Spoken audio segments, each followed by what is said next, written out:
Have you ever had someone hurt you and somehow found yourself defending them? They didn't mean it. They were going through a lot. They're actually a good person. They've done so much for me. And the strangest part? Sometimes you know exactly what they did. You know it was wrong. You know it hurt. But your mind still starts building a case for them. Why? Because your brain doesn't always care about proving someone guilty. Sometimes it cares more about protecting the relationship. Imagine this. Someone you deeply trust does something that completely contradicts who you believe they were. Your brain now has two pieces of information. This person loves me, and this person hurt me. Those two ideas don't fit comfortably together. Psychologists call this kind of mental conflict cognitive dissonance, and your brain wants the discomfort to stop. So instead of immediately thinking, maybe this person isn't who I thought they were, your mind may look for another explanation. Maybe they were stressed. Maybe I misunderstood. Maybe I'm being too sensitive. Maybe I caused it.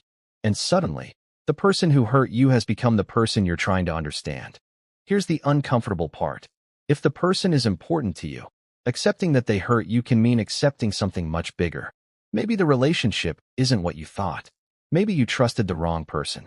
Maybe you've invested years into something that isn't healthy. Maybe you have to leave. And your brain knows that accepting those possibilities could come with loss, uncertainty, loneliness, and change. So sometimes it's psychologically easier to change the story than to change the relationship. Think about it. It's easier to say, they're just having a bad day, than to ask, why does this keep happening? And there's another reason this gets complicated. When someone has hurt you but has also made you feel loved, your memories don't simply become divided into good person versus bad person. Instead, your mind holds both. You remember the horrible argument, but you also remember the night they stayed up talking to you. You remember the betrayal, but you remember the times they made you laugh. You remember what they did, but you also remember who you believe they were. That's why people can genuinely say, I know they hurt me, but I still love them. Those feelings aren't necessarily contradictory. Human beings can hold conflicting emotions at the same time. Sometimes the brain goes one step further. It starts creating explanations that make the person's behavior easier to accept. They had a difficult childhood. They don't know how to communicate. They're scared of commitment. They've been hurt before. They didn't know what they were doing. And some of those explanations might actually be true. But here's the distinction that matters. Understanding someone's behavior doesn't make the behavior acceptable. You can understand why someone behaves badly without deciding that you have to tolerate it. Their pain can explain their behavior. It doesn't automatically excuse it. And sometimes the brain turns the explanation inward. Maybe I expected too much. Maybe I shouldn't have said that. Maybe if I'd communicated better. Maybe if I'd been more patient. Maybe if I'd changed, they wouldn't have treated me this way. This can create an illusion of control. Because if you caused the problem, then technically, you can fix it. And strangely enough, that can feel safer than accepting. I did everything I could, and this person still chose to hurt me. Because that realization leaves you with something much harder to control, their choices.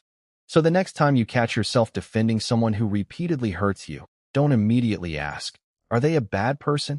That's not always the most useful question. Ask something else. What happens to me when I keep explaining their behavior? Do I feel safer? Or more confused? Do I feel respected? Or constantly anxious? Am I understanding them? Or am I using understanding to avoid accepting what is happening? Because sometimes the endless search for an explanation becomes another way of avoiding the truth. Your brain isn't necessarily defending them because you're weak. It may be trying to protect something it considers important, your sense of safety, your memories, your identity, or the relationship itself. But understanding the psychology behind that reaction gives you a choice. You can understand someone without defending them. You can love someone without accepting everything they do. And you can acknowledge the good memories without using them to erase the bad ones. Because sometimes healing doesn't begin when you finally prove that someone was a terrible person. Sometimes it begins when you stop needing them to be terrible before you're allowed to admit that they hurt you. And that distinction can change everything.